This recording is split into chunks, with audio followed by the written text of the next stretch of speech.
Hi, everybody. My name's Megan. As I mentioned in the email, the Body Project program training will take us pretty much the majority of the session, probably close to 3.5 hours. So I just wanted to get the rest of this information out ahead of time and just allow you to watch this as you're able to. So just a little bit about me. So this is me and my boyfriend and his dog. So I work in the Two Rivers School District as their physical therapist. I'm recovered from anorexia, orthorexia, depression, social anxiety, and OCD. So I'm very passionate about raising awareness about mental health and mental illness. I'm the founder and executive director of Live Recovered, formerly Recovered Athletes. I'll go more into what our organization is on the next slide. I'm an eating disorder recovery peer mentor, and I'm also a current graduate student studying a Master's of Education in Health Education and Promotion with a concentration in eating disorders. So I am super passionate about this topic, and I'm so happy to be able to present this information. So what is Live Recovered? So Live Recovered is a nonprofit organization. We work to shine a light on eating disorders and help others live recovered. This is through speaking events. So I go around to different high school and college athletic teams, to different athletic camps, and share my story of full recovery from anorexia as a former student athlete. I also go and do different talks like this, like info sessions. I train other individuals in the Body Project program. I go to athletic trainers, physical therapy students, and kind of share about eating disorders just to increase awareness and decrease stigma, and just to help individuals that are struggling. We also share recovery stories on our website. We also invite different registered dietitians and therapists to write for our website. So if you're looking to learn more about eating disorders or what it's like to struggle with one, definitely feel free to check that out. We do have eating disorder recovery groups. We have a peer mentorship program, and we send recovery letters. So we have a Google Doc or a Google form that allows people to write down what they're in need of encouragement for, and then we're able to send them a letter of encouragement and support and love.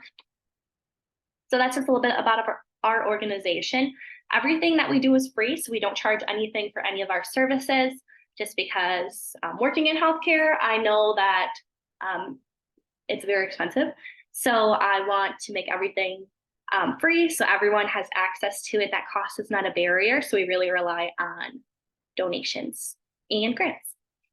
So just a little bit of the learning agenda. So first we're going to talk about eating disorders and background information, common myths. We'll talk about eating disorders within the school setting. We'll go into how to assist students with eating disorders. How can we help to transform the whole school environment? Helpful principles to know. And then I will do a little explanation of resources that I will be emailing out. So first of all, the importance. So raising awareness about eating disorders, gaining more knowledge on eating disorders, learning how to help individuals is so important. These are just some pictures showing how individuals can be struggling with eating disorders. It can cause really depression and low mood struggle. Individuals can feel bound by eating disorders, like they have a hard time eating, feel very fearful of food. They may engage in unhealthy behaviors like purging. I really like this picture just to show that we really have a role in helping others, even young children, to think positively about their bodies and not let them be thinking about the number on the scale. This is to show that some people do need to be hospitalized for their eating disorders just because they become medically unstable.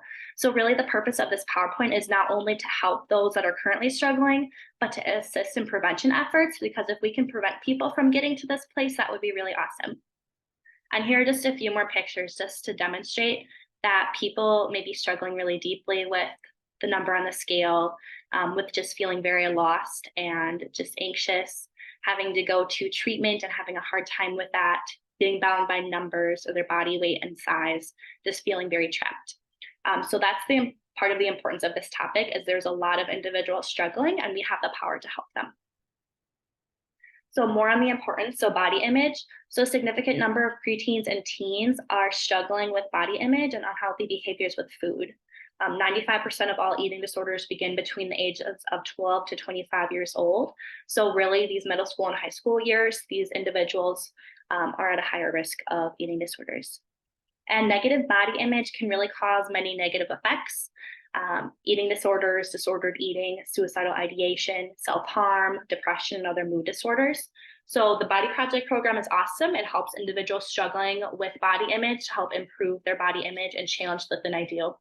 So that's what we'll learn about at the training. And just overall helping to improve body image can help to decrease all of these negative effects that negative body image has. So eating disorders, the statistics are 10% of high school students have eating disorders. So when you think of that, that's a significant number. I think in the Two Rivers High School, we have 500 and something kids. I think that's right. Maybe it's more in the 200s. I don't know. But when I figured this out before, it was the amount of kids that could fit in a classroom size. So maybe we have more like 250. 500 seems kind of high. But just thinking about that, and I know the Manitowoc, we have individuals from the Manitowoc district joining, Sheboygan, Howard's Grove listening to this, and just think of how many high school students you have and take 10% of that. That's a lot of kids struggling with eating disorders, and eating disorders can be difficult to treat. So if we can help with early intervention things, that's awesome. Eating disorders also have the second highest mortality rate of all mental health conditions, second to opioid addiction. And one individual dies every 52 minutes as a direct result from their eating disorder, either through malnutrition causing heart failure or through committing suicide. These are just different ways that individuals may have really negative causes from their eating disorder. This comes out to 28 individuals a day, and that's significant. And we have a role as individuals working in the schools to help decrease this number. Eating disorders cause negative consequences to all aspects of health, physically, emotionally, socially, academically, occupationally. Just so many negative factors occur. Athletes are 2 to 3 times more likely to develop an eating disorder than non-athletes. We know that a lot of middle school and high school students participate in sports, so they are at a higher risk of developing an eating disorder. So we also have a role to help to increase knowledge to our coaches and athletic trainers and parents on eating disorders. Children under 10 can develop an eating disorder, so that's something that's really important to know. Individuals typically think that young children can't develop eating disorders, but they can be seen in kids as young as 5 and 6 and 7 and 8. And we already talked about the most common age of onset, just showing kind of those high school, middle school, early college years. Another just important fact about this information and why we should know about this is that there is definitely a negative impact on academic function. Cognitive function really decreases with food restriction. Students' behavior can be negatively impacted. They can become really irritable. They can become really depressed, withdrawn, have decreased memory and concentration, increased absences, and a significant number of individuals' day is spent thinking about weight and food. Statistics show 70 to 100% of the time, depending on the eating disorder. Just that's how significant this disorder is and how often these individuals are thinking about weight, calories, body size, everything like that. I know I used to run my head through as I'm sitting in class, just kind of what I ate that day, how many calories were in it, things like that, just over and over and over again. So really, eating disorders are negatively impacting students' function. On top of that, a lot of individuals that struggle with eating disorders are perfectionists. They may be those 4.0 students, high achieving individuals. So this makes it even harder and more pressure on them to continue to perform at that high level when just cognitively, it's a lot more difficult to do well in school when you're engaging in food restriction. So next section is background information on eating disorders. So what are eating disorders? They're complex and serious mental illnesses. They're often maladaptive coping mechanisms for challenges in an individual's life. So maybe individuals have a history of anxiety disorders, of trauma, their parents getting divorced, sexual assault, just a variety of different things that may kind of build up. And if they haven't been able to cope with those in a healthy way, they may turn to food and exercise as a way to cope. Because individuals, like for myself, I was coping with perfectionism, with OCD, with social anxiety. And it's a lot easier and a lot nicer to focus on food, weight, and running rather than those really scary OCD intrusive thoughts that were coming in. So a lot of times eating disorders can be coping mechanisms for different challenges. Eating disorders can really affect anyone in any body only 6% of individuals with eating disorders are underweight. So you really cannot tell that someone is struggling just by looking at them, because it can occur in any body, any weight. And 33% of individuals that have an eating disorder are male. So again, it's not just for females, it's not just for individuals that are underweight. There are a wide range of individuals that can have eating disorders. And also to note that someone can have a severe eating disorder at any weight. So even if, so those that are underweight, that does not necessarily mean that they have the most severe eating disorders. So you can't really tell, especially if someone is engaging in purging behaviors. Even purging lunch is extremely dangerous. And individuals with bulimia can occur at any weight. So just kind of keeping that fact that if a student comes to you that are struggling and based on their body size, they're not like emaciated or extremely underweight, that does not mean that their eating disorder is not serious or life-threatening. So these are the 4 main types of eating disorders, and these are in the most to least common. So binge eating disorder is the most common eating disorder. This is marked by recurrent episodes of binge eating and marked distress with that binge eating. No inappropriate compensatory behaviors occur with the binge eating. So students may come to you and say, I feel really out of control with eating. This may be someone with binge eating disorder. Next is other specified feeding and eating disorder. So this is an eating disorder that causes clinically significant distress and impairment in functioning, but does not meet the full criteria of binge eating, bulimia, or anorexia. So this still greatly impacts an individual's life. They just may not meet the DSM requirements for frequency of purges, or for the weight requirement in anorexia, or the number of binges per week for binge eating disorder. But this definitely still causes clinically significant distress and is a significant eating disorder. Bulimia is the next prevalent. This is marked by recurrent episodes of binge eating followed by inappropriate compensatory behaviors. This can include vomiting, laxative abuse, diuretic abuse. If someone's a type 1 diabetic, they may restrict insulin. So an individual may come up to you and say that I throw up after I eat, or I use laxatives. That would be a sign of bulimia. And anorexia is characterized by restriction of energy intake, leading to low body weight. Individuals have an intense fear of gaining weight and engage in behaviors that interfere with weight gain. They also tend to have a distorted body image. So when they look in the mirror, they see themselves as much larger than what they actually are. And then a student may say that I'm struggling to eat. Especially with anorexia, when someone is at a lower weight than what's healthy for their body, they are more likely to engage in, not engage in, but have, I can never pronounce it right. It's like anosmia. It's where individuals can't tell that they're sick. So just recognizing the fact that likely a student may not come up to you and say this. This might be other students that are telling you that they're concerned because this individual isn't eating at lunch, or they notice significant weight loss, things like that. So most prevalent to least prevalent. And I think this is important to note because anorexia tends to be the one promoted most in the media, when in reality, it's the least common eating disorder.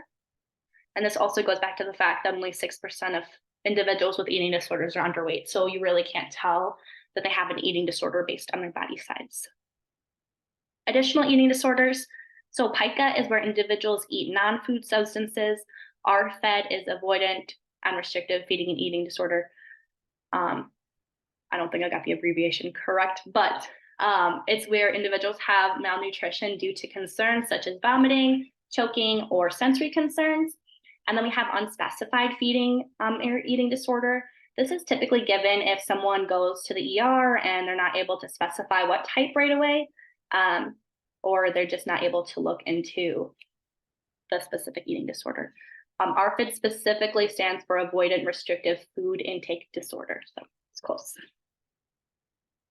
So these are general signs and symptoms that an individual may be struggling with an eating disorder. So they may have large changes in weight, both up and down. If an athlete, decreased energy, speed, and more frequent injuries. They may have slow heart rate and blood pressure, increased sensitivity to cold. So they may always be wearing really heavy sweatshirts and long pants even when it's warm. This may also be to hide any weight gain or weight loss. GI complaints, perfectionism is very common. Highly anxious is also very common. binge eating and purging, distorted body image, difficulty with resting and not exercising, engaging in ritualistic eating. So individuals may use the same type of bowl or plates or silverware because that's what feels safe to them. They may avoid certain foods. They may have really excessive concern about their body shape and size. For athletes, may have prolonged or additional training above and beyond what's required for sport. And for female students, may have lost their menstrual cycle. This is significant because high school and college are crucial time to be building bone. So if female students are not having their period, they're not having the levels of estrogen in their body to build bone, and that's definitely something significant, and they need to get help for this. Otherwise, they're at risk for osteoporosis, early onset stress fractures, things like that. So next is just common myths. So the first myth is that the majority of individuals with eating disorders are underweight. Very false. Only 6% of individuals with eating disorders are underweight. Someone can have a severe eating disorder at any weight, and you can't tell that someone has an eating disorder based on their body shape and size. I really kind of hammer this point home. I mentioned this like 3 times already in this short presentation, just because it's really important to not judge an individual based on their body size or shape. As I was struggling with anorexia, I finally went to get help. And the first therapist I went to said I was just a normal teenager struggling with food and body image, which to someone that's finally reaching out for help for an eating disorder is very harmful. And it's a good thing that me and my mom did not listen to her, because this is definitely something that was significant. So just recognizing the power in your words and making sure that you're not diminishing any student's struggle based on their body size. Myth number 2, we already touched on this, that young children under 10 don't develop eating disorders. That's false. Eating disorders have been diagnosed in children as young as 7 and 8. And since COVID, eating disorders in children under 12 have really been ramping up. And symptoms really may be present for many years before a diagnosis is made. So just being aware of that. Myth number 3, only girls and women develop eating disorders. False. Men have eating disorders too. Men struggle with body image as well. Men struggle with disordered eating. At least 33% of individuals with eating disorders are male. I don't have the specific statistics on this, but I personally believe that that's likely still low, just because there is still stigma around men having eating disorders, leading to them having a harder time reaching out for help and indicating that they have an eating disorder. So I personally think that's probably a little bit low. But again, I don't have the actual information to back up that thought. Number 4, dieting is a normal behavior for adolescents. False. Dieting is one of the biggest precursors to developing an eating disorder, so we should not be encouraging dieting in adolescence. So really, especially, I remember just for myself in high school, I would have friends that would be dieting before prom to fit into their prom dresses. So really discouraging dieting behavior is extremely important. And number 5, weight gain is bad. On average, girls from 11 to 14 gain 40 pounds. We need body fat on our body to function. When we promote the message that weight gain is bad, it instills fear in others and makes students afraid to gain weight. When, as they go through middle school, high school, and into college, it's very important that they continue to allow their bodies to develop, especially just kind of communicating the fact that there's the freshman 15 in college, which that's something that can scare individuals, that can lead to eating disorders, and the fact of people trying to restrict to prevent the freshman 15, when in reality their body's still developing and they should not come out of college weighing the same as they went into college. We don't want to encourage individuals to try to stay at their 16-year-old weight, 18-year-old weight, because their bodies are becoming adults. So just kind of, that's a side point on that. And also, when we promote the message that weight gain is bad, that is fully false. So I don't like the BMI at all, but just this fact is that individuals in the overweight category of BMI live the longest. So we have all these healthcare providers that are like, be in the normal weight category, like the overweight category is bad, when in reality, the people in the overweight category are living the longest. So just to kind of hammer that fact. Number 6 is purging is only vomiting. I apologize for the typo.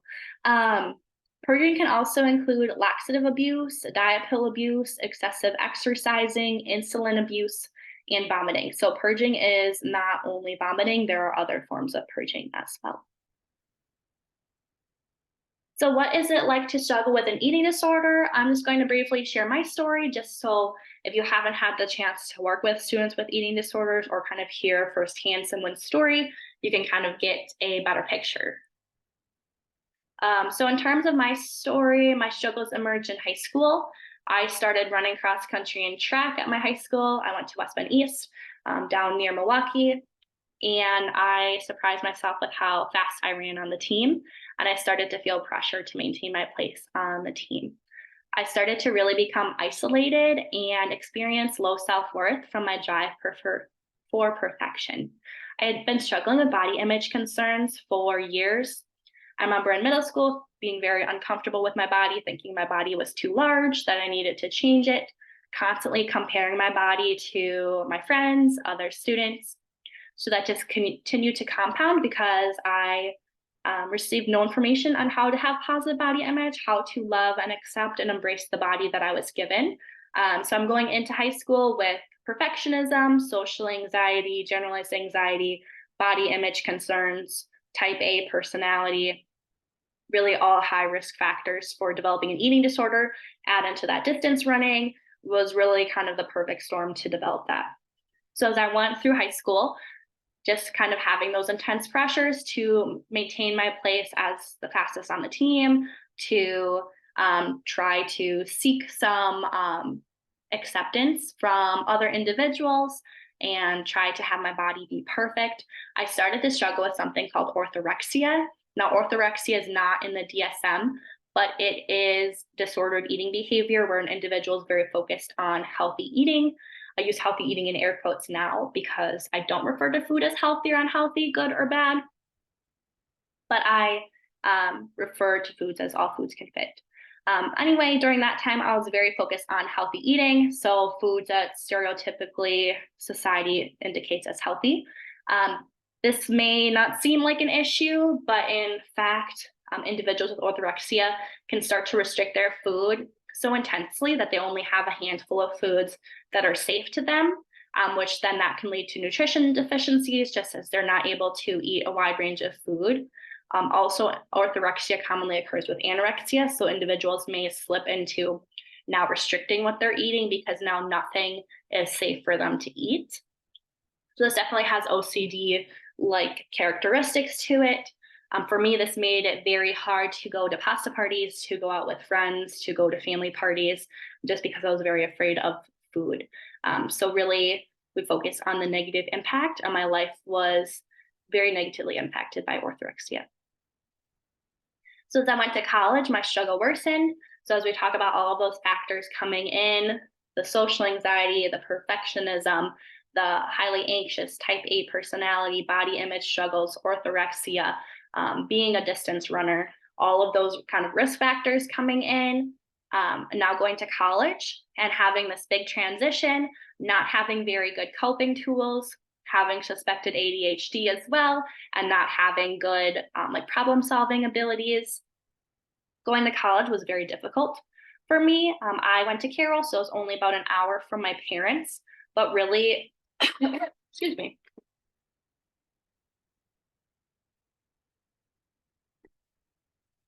So really, it was very difficult, struggling with social anxiety to now go to a completely new campus, make friends, talk with teachers, learn how to navigate the stresses of being a freshman, how to handle doing homework, how to handle and navigate the food situation. I turned to exercise and food as coping mechanisms as a way to suppress those challenging emotions I was experiencing. Because it was a lot easier to think about food and exercise than how lonely, how uncomfortable I was being away from home. And just how like low my self-worth was, how I felt I didn't belong, didn't fit in.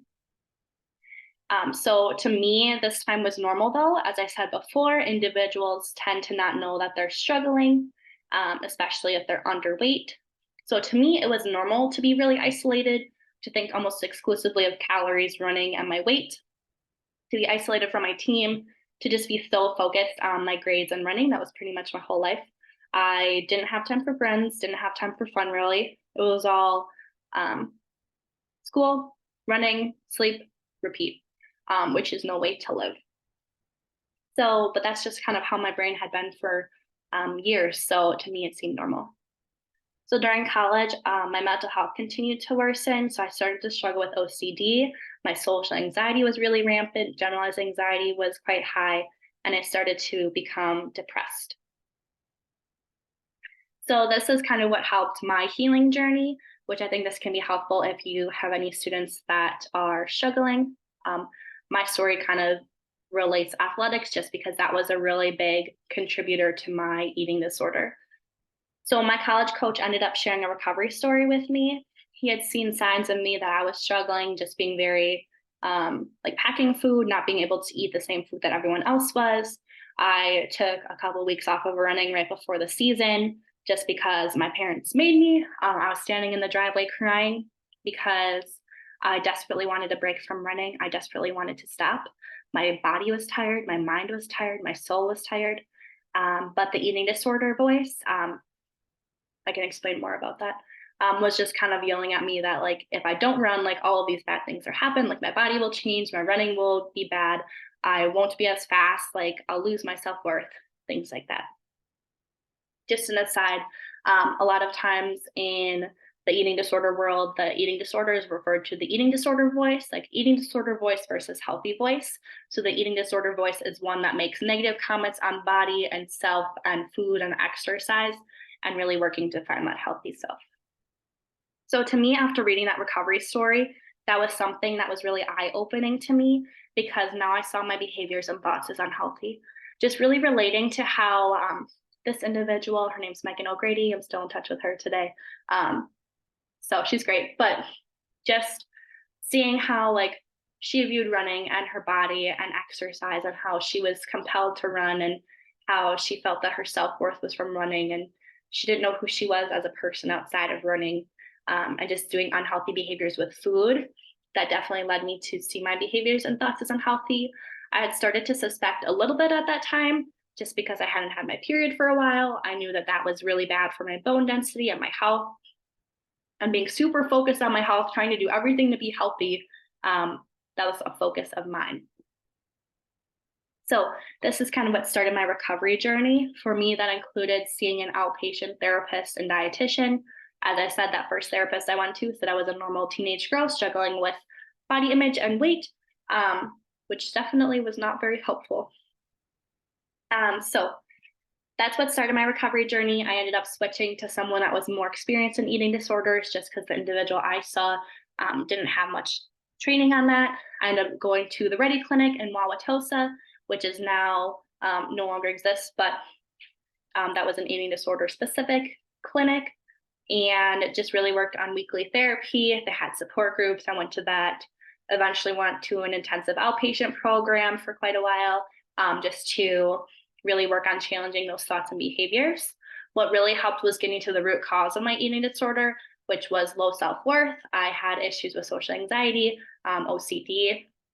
So my therapist recommended an intensive outpatient program for OCD and social anxiety. And really being able to work on those issues helped me to move forward in my recovery journey. So yeah, that's just a little bit about my journey. So finally, I reached a place of freedom. So after I went to all those therapy appointments, dietitian appointments, those intensive programs, I did lots of workbooks and did a lot of reading and just poured my heart into recovery. Well, not all of the time, because I definitely was resistant quite a bit of the time. So just, okay. So just knowing that even though it sounds like it was just uphill, it was very back and forth, a few steps forward, many steps back. But finally, I reached a place of freedom. So I experienced freedom and full recovery from anorexia, OCD, depression, social anxiety, and orthorexia. I ended up returning to running. I had to take time off from running during my eating disorder. I ended up relearning the joy of running. I experienced freedom from negative body image, from worries about my weight, from obsessive thoughts around food and exercise. I experienced freedom to have birthday cake on my birthday, to go out to meals with family and friends, to take rest days and rest weeks when I need them. I experienced freedom and full recovery from my eating disorder and many of my other mental illnesses. So that's just why I'm so passionate about being able to come here, talk about eating disorders, train in the Body Project program, because I know how hard it is to struggle with an eating disorder. I know how damaging it is. It was costly to my mental health, physical health, financially. It was hard on my family. So just helping to increase eating disorder education and prevention efforts is something that is just near and dear to my heart, because I would love to help prevent others from going through what I went through, just because it was definitely a very difficult point in time for me. I did not mention, but I experienced suicidal ideation during this. I also was experiencing premenstrual dysphoric disorder, which I still have. So just feeling very low and very depressed, which is common for individuals with eating disorders, especially as they struggle for a long time, just makes me even more passionate to help prevent that in other individuals and also to increase recognition. So that was just a little bit about my story, just to kind of give a little inside view into what it's like to struggle with an eating disorder, just kind of my recovery journey. So the next section we're going to go over is eating disorders in the school setting. So what are signs and symptoms that we may notice in the school setting that may indicate an individual struggling with an eating disorder? So first of all, perfectionist, risk avoidant, anxious tendencies. They may appear to be the perfect student. Individuals with eating disorders are typically have an anxiety disorder before developing the eating disorder. They are commonly perfectionists, very risk avoidant. So that perfect student may actually be struggling with some perfectionism, depression, potentially an eating disorder. Not to say that every kind of like 4.0 perfect student, not that a 4.0 makes someone perfect, or that there's a way to be a perfect student, but just to be careful and kind of watch them a little bit, just because I know we've seen in the media too, like the high achieving 4.0, like all around athlete, and then ends up like having suicidal ideation and things like that. So just being careful about them. Dieting or chaotic food intake. So maybe they pretend to eat and then throw away food or skip meals. They may constantly talk about food or may be really involved in cooking, but then never eat what they make. They may make frequent trips to the bathroom to purge. They may avoid the cafeteria and instead spend their time in the library. They spend an increasing amount of time alone and withdraw from friends. They may feel faint, cold, or tired from the malnutrition or just disordered eating behaviors. May have sudden large changes in weight in either direction, concern over body image, may have a big change in academic performance, may comment that they're too fat or focused on his or her appearance, obsessed with maintaining a low weight and wear baggy clothes to hide the weight loss or weight gain. So these are potential signs and symptoms that we may notice. Now going into potentially triggering situations in school. So that doesn't mean that these situations will cause an eating disorder. This just can cause really negative thoughts potentially in individuals that are struggling. I have read just personal stories that like being weighed in gym class was the moment that they like decided that their body was wrong and they needed to lose weight. So potentially triggering situations, being weighed in gym class, nutrition unit in health class, swimming unit in gym, eating with peers in the lunchroom. So being weighed in gym class, no matter how private the gym teachers try to make it, it's a room of like 20, 30 middle school or high school kids. They're going to talk about their weight. And that can be really difficult for someone in recovery, especially if they're needing to increase weight. And now they're hearing all of these numbers around them. And that can be really challenging. Maybe they don't have an eating disorder yet, but body image concerns. And now they hear everyone in their friend group, their weights are less than theirs. And now they think their weight is too high. So if we can just remove weighing in gym class, that'll be awesome, to decrease the potential triggering nature of this. Really, weight should be for the physician and the parents, not for the school and the gym teachers. The nutrition unit in health class, a lot of nutrition units tend to be more fear-based, tend to label foods as good or bad, instead of teaching children intuitive eating and focusing on hunger and fullness cues, teaching them gentle nutrition, so how to incorporate a balanced plate without making it sound like certain foods are bad and are going to kill you or be unhealthy. because an individual with an eating disorder or predisposed to an eating disorder, if they hear saturated fat is bad for you, like don't eat fried foods, like they, or the teacher may word it like, try to not eat these foods. They may hear, okay, this is the bad food, I'm going to stop eating this completely. And then they continue to look at other foods and then start to cut out more and more foods because they're like, this food is bad, this food is bad. So a big part of eating disorder recovery is really making peace with food and being able to challenge those, they're called fear foods, foods that individuals are fearful of eating.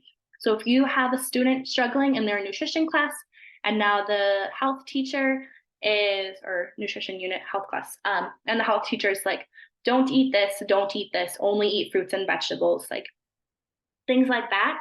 Or if they bring out like, this is how much sugar is in this drink, and this is how much in this, and this is how much fat is in here. Just know that that can be really difficult. So working to excuse the student from the nutrition unit if possible, or I have lots of resources on intuitive eating, on alternative assignments, especially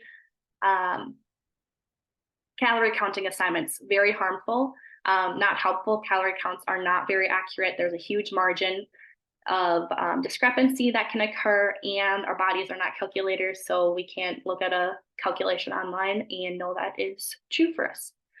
So being really cautious with this, and I have lots of resources if you potentially want to advocate for changes in your nutrition units, which I would highly recommend. The swimming unit and gym class, just being more exposed, wearing a swimsuit in front of peers, and eating in the lunchroom, especially if I know that just in our district, we had a couple years ago, I think it was, a group of like 8th grade girls that were all dieting together. So just knowing that it can be really damaging potentially based on the peer group. So how can we assist students with eating disorders? So the first is to, if you notice that something is going on, if another student came up to you and told you about this student and they're concerned, if a teacher came up to you and told you, really working to reach out to that student and connecting one-on-one, asking further questions, using I statements when you're reaching out, connecting with their parents, which can be difficult just because parents may not want to think about their child struggling with an eating disorder, which is why I'll talk about this later, really encouraging education to all parents on eating disorders, just so they already have that information. I'm referring the student for an eating disorder screening, just with, I'm still not 100% sure on how all of this works for the schools. If you can refer in students, or then like the school has to pay for that. So just being mindful of kind of the background to that, but really outpatient treatment with someone that has experience in eating disorders is definitely very much recommended, especially since eating disorders are kind of challenging to treat. They can be long lasting. So really making sure the student has the best support possible, and provide in-school support and modifications. So this may include a different setting for lunch. So as I said, it may be difficult for the peers or to eat. It may be difficult for the student to eat with peers.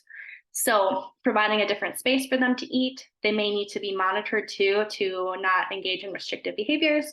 So potentially having lunch with you or another staff member. Supervised snacks. I know that I've heard before that individuals have supervised snacks when going back to school. So this may be something in place by their outpatient treatment team. Bathroom plans. So an individual with bulimia, a bathroom plan may be helpful. I was talking to an individual who mentioned having a student with bulimia and wasn't sure what to do. So just something that I kind of came up with that could potentially be helpful is a bathroom plan. So having them only use a staff bathroom, or having to have some sort of, not supervision, but like someone nearby, just to make sure that they're not purging, especially because they're not going to have potentially the constant supervision that they might have at home.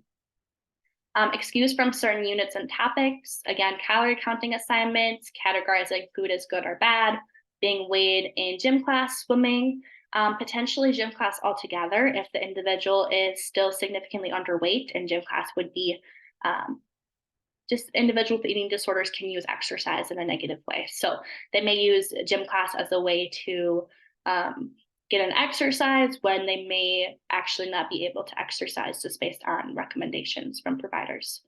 And extra time on assignments and work, especially if they're attending frequent therapy. Individuals may attend intensive outpatient programs after school, so they may not have time for assignments. They may attend support groups, so just being mindful and working with teachers to give them increased time on assignments if needed. So helping all students, transforming school environments. So this is more kind of the prevention aspect. So first, before we can talk about prevention, we should know the risk factors, because when we know the risk factors, we can help to reduce the modifiable risk factors, and that can help with prevention. So biological genetics, family history of an eating disorder increases risk of developing an eating disorder. Also, family history of mental illness in general. Having a negative energy balance.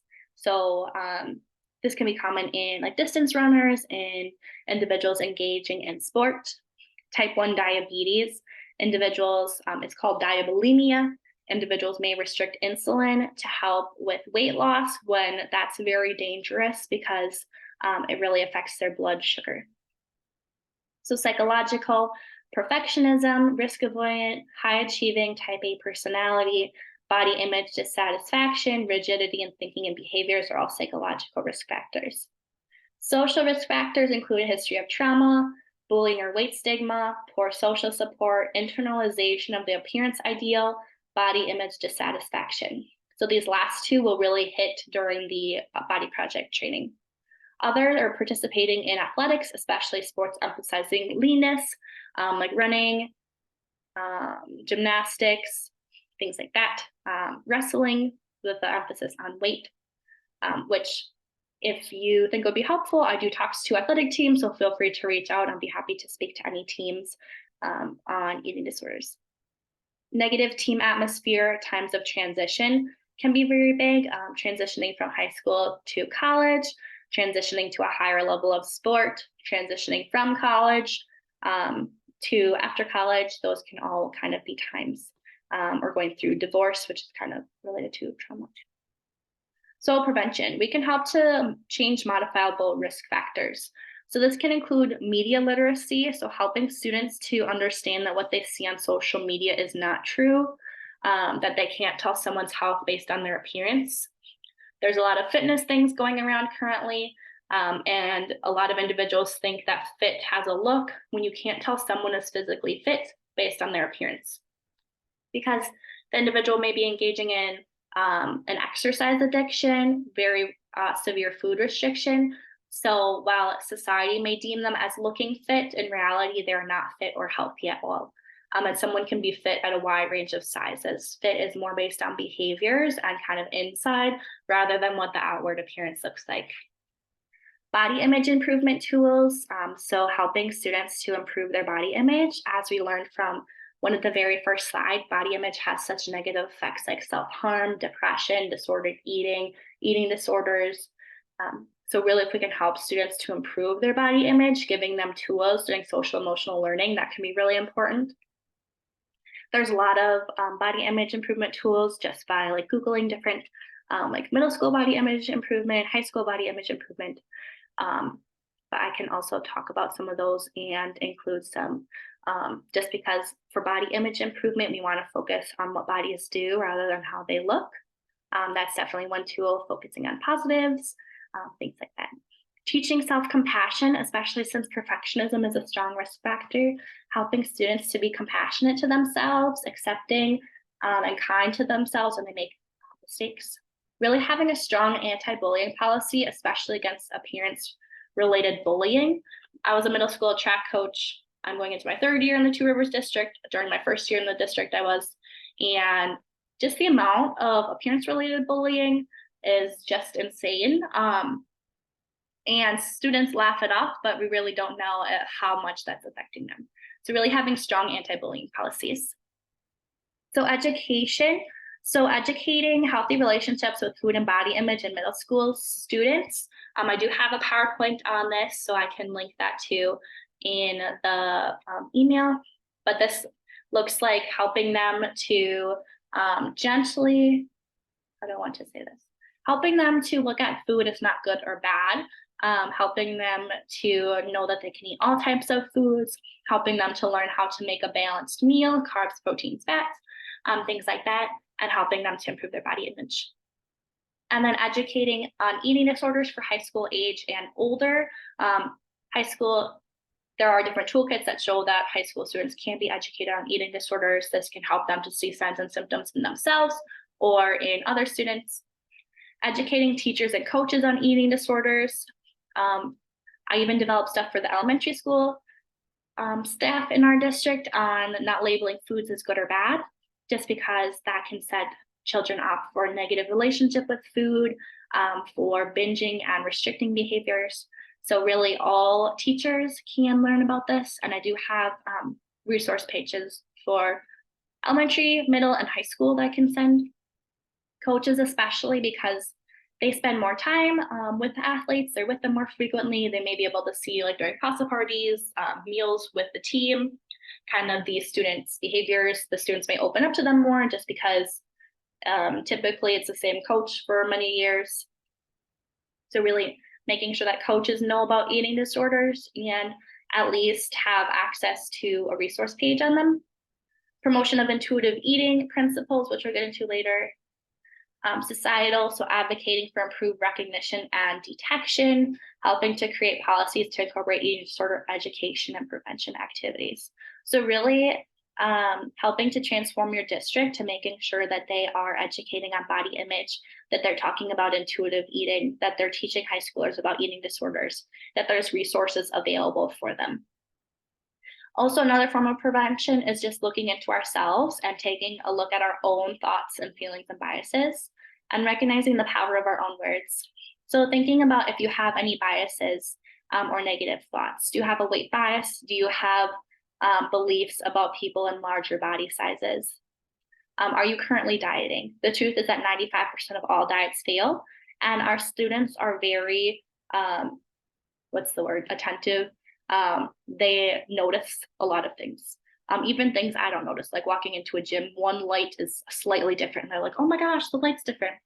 So they notice the small things. They notice even if you mention a small comment on being on a keto diet or going no carb or like avoiding fats. So being very, very careful because dieting can be a precursor to eating disorders, and adolescents don't need to be engaging in dieting. So really modeling healthy behaviors around food, following intuitive eating principles, moving your body in a joyful way, not using exercise in a punishing way, not talking about exercise in a negative way, but really recognizing, like, are you being a positive role model in the terms of food and body image? And this can even be for your coworkers. I just noticed school settings like have just a different atmosphere than other workplaces. So just like you can model to your coworkers. And I'm sure there's probably coworkers in your districts that are struggling with eating disorders. So if you're able to model positive relationship with food and exercise and body image, that can be really helpful to them as well. So elementary school, we can mark to introduce age-appropriate body acceptance books. Sorry, I did not change this part right here. I've been very busy with the nonprofit, so please ignore this. There's a lot of awesome books. I have a list on my resource page, and I just think they're really cool books helping kids to accept their bodies. Educate teachers to avoid assigning foods and labeling them as good or bad. So I just noticed walking down our hallway that they had a poster up of like labeling foods as good or bad, and like fruits and veggies were on the good side, like spaghetti was on the bad side, like spaghetti has carbs, protein, fat. It's great. So just being very cautious with that because we don't want to instill fear or negative relationship with food in children that young. Because I know I work mostly with elementary school kids and they're like, oh, that's a bad food right there. I think I'll talk about that later though, so I'll touch more. Zero tolerance for weight-related teasing. Yes, sorry, I will update that slide before I send it to you. Middle school and high school. Health class curriculum, so no calorie counting assignments. I feel very strongly about this, so I would love if you would advocate to your health teachers, to your gym teachers about this, to stop calorie counting assignments. They're not helpful, and they can trigger eating disorders. Focus on intuitive eating. That can be both for middle school and high school. Body image education for middle schoolers, eating disorder education for high schools, educate all students on media literacy. Positive body image posters around school. This can promote self-acceptance and positive messages, especially in the bathrooms. Putting up positive body image quotes could be helpful. Even having like a body acceptance week where people go around putting like positive sticky notes, or if you have like a student council group, like connecting with them to put positive messages around. Body project program groups, so offering that, which we'll talk more about during the training. Sending resources to parents so they know the eating disorder signs and symptoms and warning signs. Educate all teachers and coaches on eating disorders, and zero tolerance for weight-related teasing. So these are just helpful principles to know concerning food and body image. Likely some of these will come up during the body project training. The first one is intuitive eating. So as we learned earlier, and I think actually, we'll do this one first. 95% of diets fail. So individuals that engage in diets tend to gain the weight back within a year and gain more weight than when they started.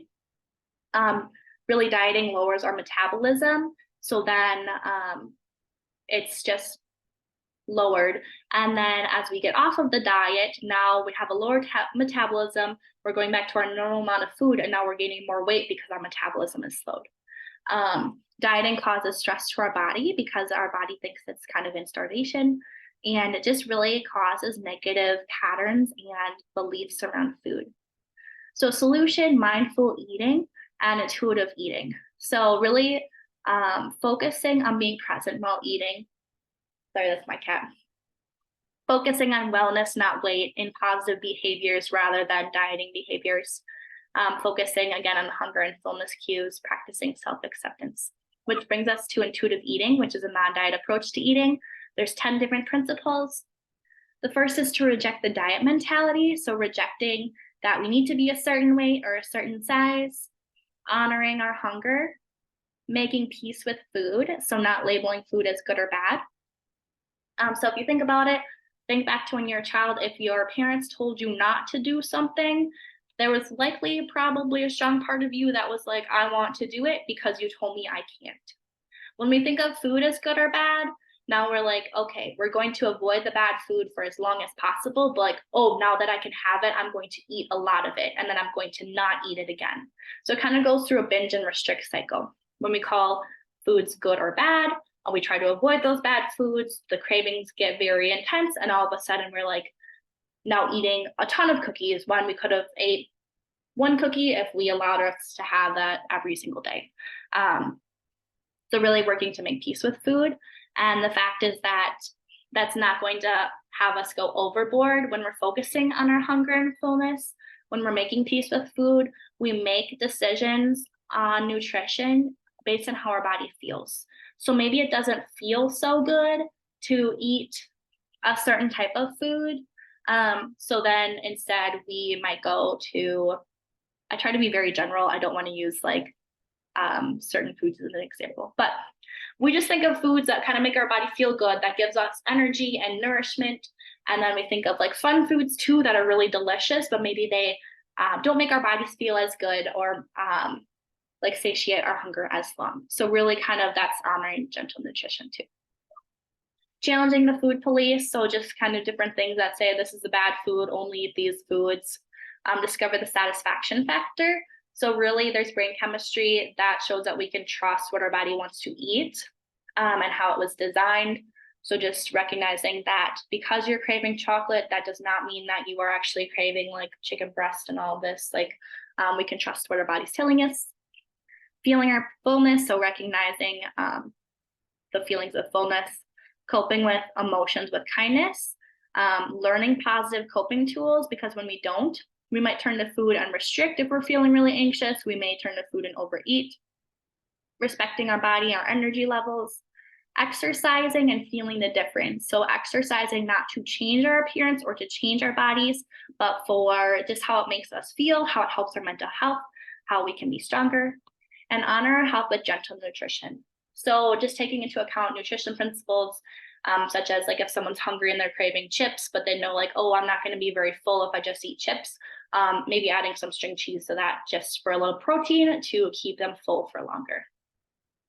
When we think about this, babies and young children are really good at eating intuitively, and the fact that they honor their hunger and fullness cues and are able to eat and go play and then come back when they're hungry. And when we disconnect children from their hunger cues, telling them to eat all the food on their plate or they have to eat this before dessert, that disconnects them. So then it's hard for them to know how much to eat. And that's where people may look to calories or serving sizes when our bodies aren't machines and they're actually made to know how much to eat. So really working to challenge maybe thoughts that were placed on us in the past that we need to eat our full plate, that we can't waste the food. And instead allowing ourselves and our students to honor their hunger and fullness.